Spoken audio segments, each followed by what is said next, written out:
In this video, we're going to be talking about the Filioque, and this is the dividing line between Catholics and Orthodox. It is a huge issue, or at least that's what some Orthodox will tell you, even though it's really not that much of an issue because even the Orthodox across the board can't agree with each other on this and many other topics as well. I mean, some Orthodox think that it's complete all-out heresy, meaning like not just heresy, but one of the worst heresies in the history of the church. Like they're kind of the fringe. But then on the other side, you have people who say it's not heresy at all. There are many Orthodox who say that it's not heresy. And there are Orthodox bishops and priests who say that it's not heresy. And they say that it's a non-issue. I've heard Orthodox priests say that it's really a non-issue. And I know others still who say that it's not heresy, but they don't think that it should be attached to the creed. It shouldn't be part of the creed. So in this video, we're going to be talking about Catholics and Orthodox and this specific issue,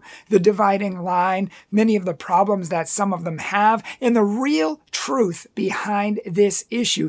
Not what many of the fundamentalist Orthodox apologists online are telling you, but the truth about it.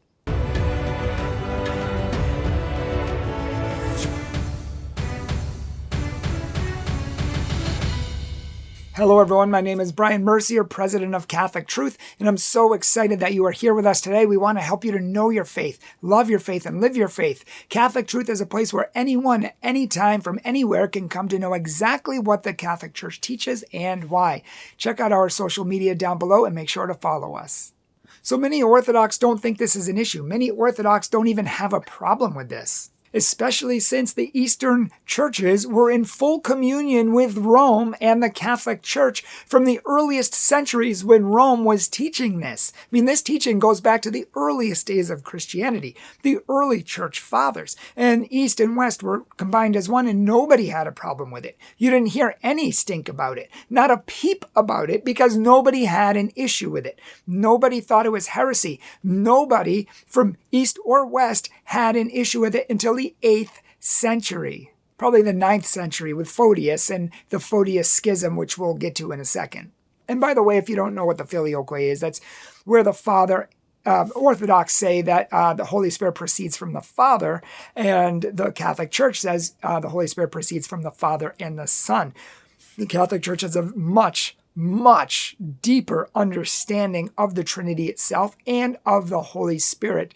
Due to this, much of the Orthodox theology has been a reactionary view against the Catholic Church in this regard, but if you study the Trinity and procession and all of that, the Catholic Church has a very deep understanding of all of this that makes much more logical sense and doesn't have to get pigeonholed into different aspects of the Trinity and problematic aspects that you would have to hold if you go down that route. Many Orthodox make this like the biggest thing that's ever been in the history of the church, and the Catholic Church needs to get their act together, when in fact, it's not even an issue. I mean, they say that shouldn't be part of the creed. You added it to the creed. They're so stringent, and they make such a big stink about that being added to the creed, as if the Catholic Church hasn't added things to the creed before, or hasn't changed things to the creed before, or hasn't made amendments to creeds before. Of course they have. Do you know why? Because the Catholic Church has authority from Christ to make doctrine, to make the creeds, and to adjust them when necessary. You don't hear anything from I was going to say Protestants, but Orthodox. Sometimes it seems like the same thing. Sometimes you don't hear anything from them about the Council of Nicaea and the Nicene Creed and the addition of homoousios. Nobody complains about that, or adding or substantially to the Apostles' Creed that once was and making it a much longer Nicene Creed. They don't complain about that. They only seem to complain about this one issue and don't think it should be added to the creed. And it's not even an issue because the Eastern Catholic churches who are in communion with Rome have permission to drop this part from their creed. They don't have to pray it. So the Eastern Catholics don't actually have this as part of their creed, whereas the West does. So really, it's a non-issue. If the Orthodox came back to the Catholic Church and came back into full communion with Rome, they would not have to have this as part of their creed. So when they say it shouldn't be part of the creed, well, you don't have to have it as part of your creed. The Eastern churches don't have it. So really, again, it's a non-issue in that regard. And again, the Eastern churches were all in communion with Rome when Rome was teaching this. I mean, from the earliest days of Christianity, the early church fathers taught this. I mean, big hitters, like the biggest of hitters, like St. Athanasius, St. Augustine, among others, were teaching the Filioque. And very overtly, by the way, I mean, it was even in the Athanasian Creed. Okay? And it wasn't just in the Athanasian Creed, it was in other creeds as well, and we've been praying it since the earliest days that way. And yet, not a peep from anybody. Nobody cared. Nobody said anything because it wasn't even an issue until like 8 centuries later, again with Photius. Now, even some Orthodox scholars admit this. They admit that even by the 6th century, it was universally accepted in the West, in the Catholic Church. The 6th century, everybody in the West pretty much was praying this, or I should say saying this, in the creeds. So it was pretty much universal in the West. And the East had no problem with it. They didn't say anything with it. They were in full communion, they knew it, and they had no problems with it. Now, if some Orthodox apologists and priests are going to say, oh no, Rome was in heresy and very bad heresy, then they're saying things like Augustine was a heretic. Athanasius was a heretic. Now, these are things that I don't think they would claim, but that's exactly what they're saying. And other church fathers as well, these were all heretics. And the Eastern churches were in communion with heretics, serious, big heretics. That is what they're saying. And I don't know if anybody would go down that road to say St. Augustine or Athanasius or any of these other people were actually heretics, much less big heretics of the worst kind. Moreover, there were ecumenical councils before the schism that happened between East and West, and both the East and West were there. Nobody said anything ever about the Filioque. Nobody raised an objection to it. Nobody made a peep about it. Nobody in the East said anything, even at ecumenical councils. And you think they would, because if this was such a huge heresy, nobody would put up with it. The early church fathers, the earliest Christians, they stamped out heresy everywhere they found it. And if anyone considered this heresy, which they did not, you would have heard about it, but you didn't hear about it because nobody considered it heresy. Even popes spoke out on this and even sent letters to the East about it. And again, nobody complained. So you're probably wondering, okay, then when did the controversy happen? When did this all start? How did the big hubbubaloo happen between the East and the West regarding this? And that comes down to the man, the devious, skeevy man named Photius, who ended up starting the Photius Schism. That's what we call it, the Photius Schism, because he created the schism in the church, which would eventually lead to the ultimate schism a couple hundred years later. But Photius left the church, and eventually he came back into full communion with the church. Now, if he thought this was heresy, and the East thought this was heresy, and it was a huge heresy, like you can't be in communion with heretics, why did he come back into full communion with the Pope? Why did the East come back into full communion with the Pope?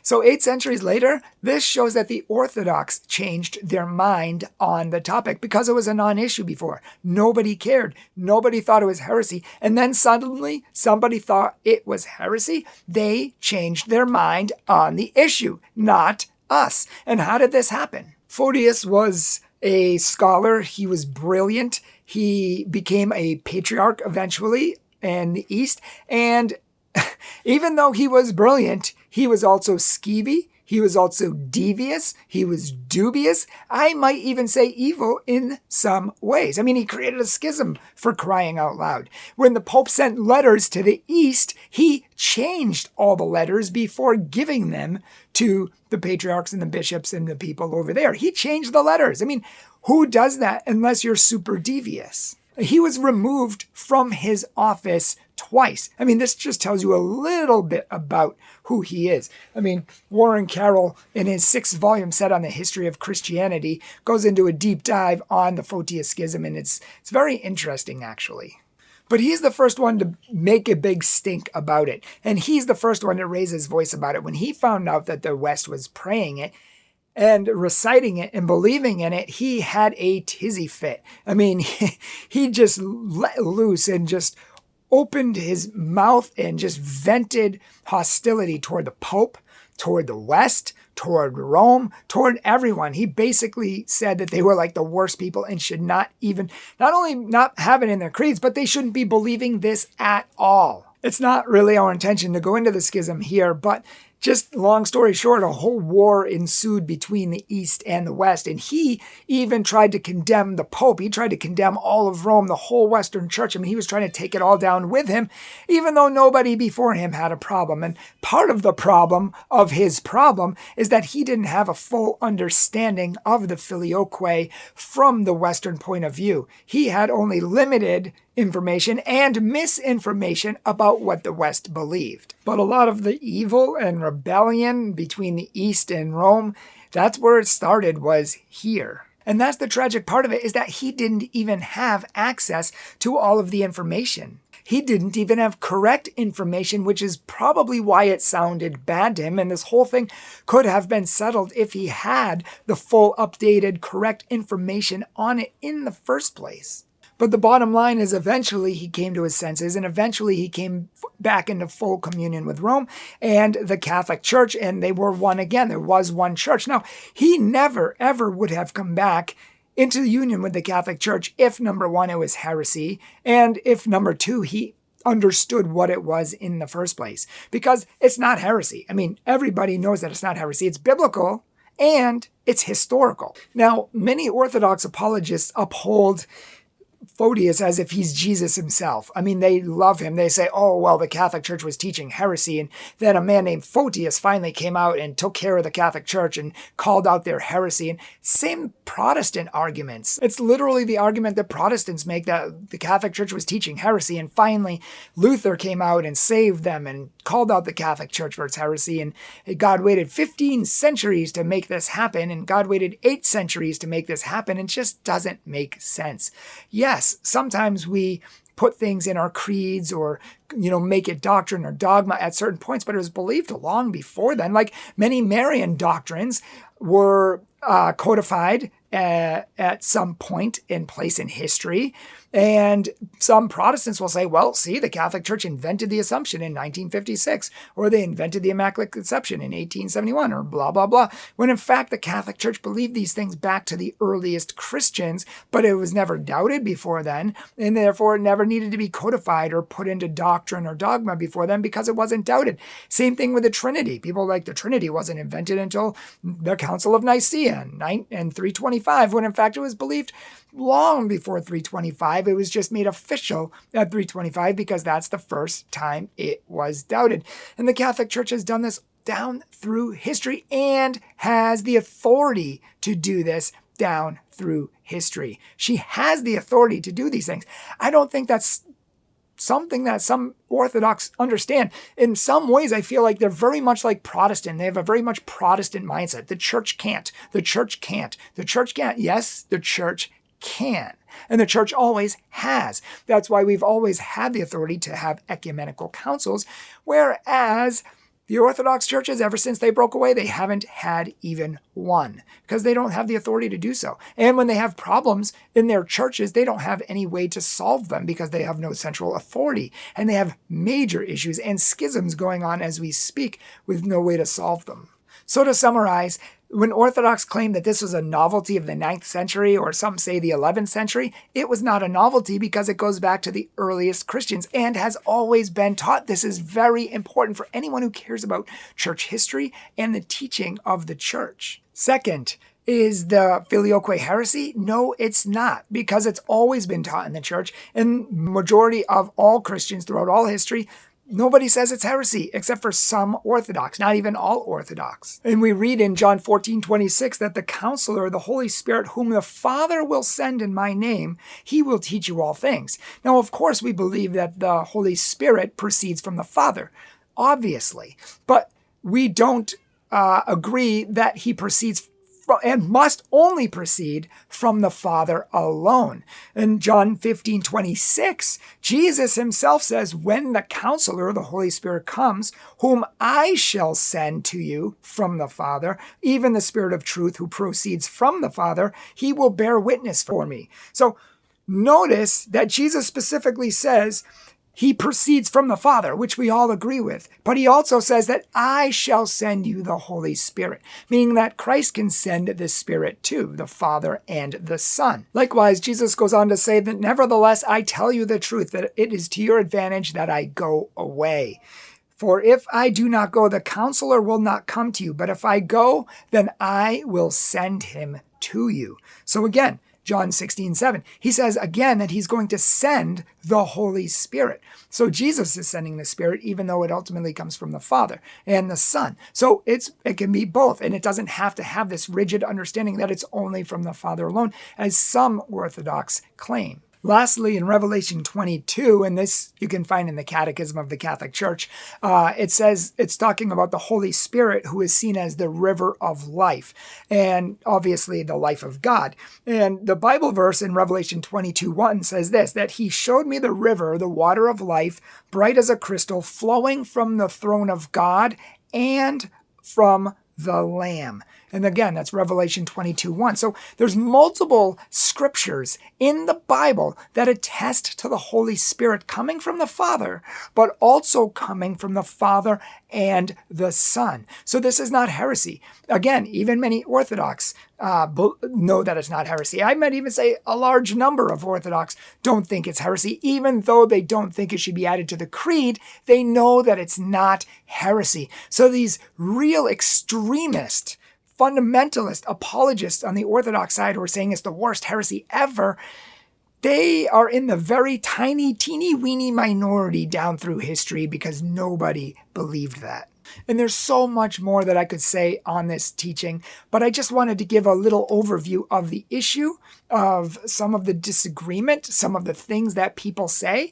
And I want you to know that it's not even a big issue in most people's minds. Even all of the Eastern Catholics who are part of the Eastern churches accept the Filioque, and they're fine with it, even though they don't have it as part of their creed. And there have been a couple popes. I mean, all popes have accepted the Filioque, but there have been a couple popes in history who also agreed that it shouldn't be part of the creed for various contextual reasons. But the bottom line is that pretty much everybody believes this, and it's really a non-issue, but some people are making it a huge issue. I mean, when I talk to Orthodox online, the whole reason the Catholic Church is evil and from Satan is because of the Filioque, and that is just not accurate. And it's really kind of a huge hyperbole. It's an overreaction. It's a simplification. It's I'm taking one thing that I want to be true because I want the Catholic Church to be wrong, and I'm making it the main event. Even though there are bigger issues, we're making this the biggest one because it seems like an easy thing to attack. It's like the same thing Protestants do when they say, oh, well, Catholics worship Mary, therefore the Catholic Church is wrong, and I'm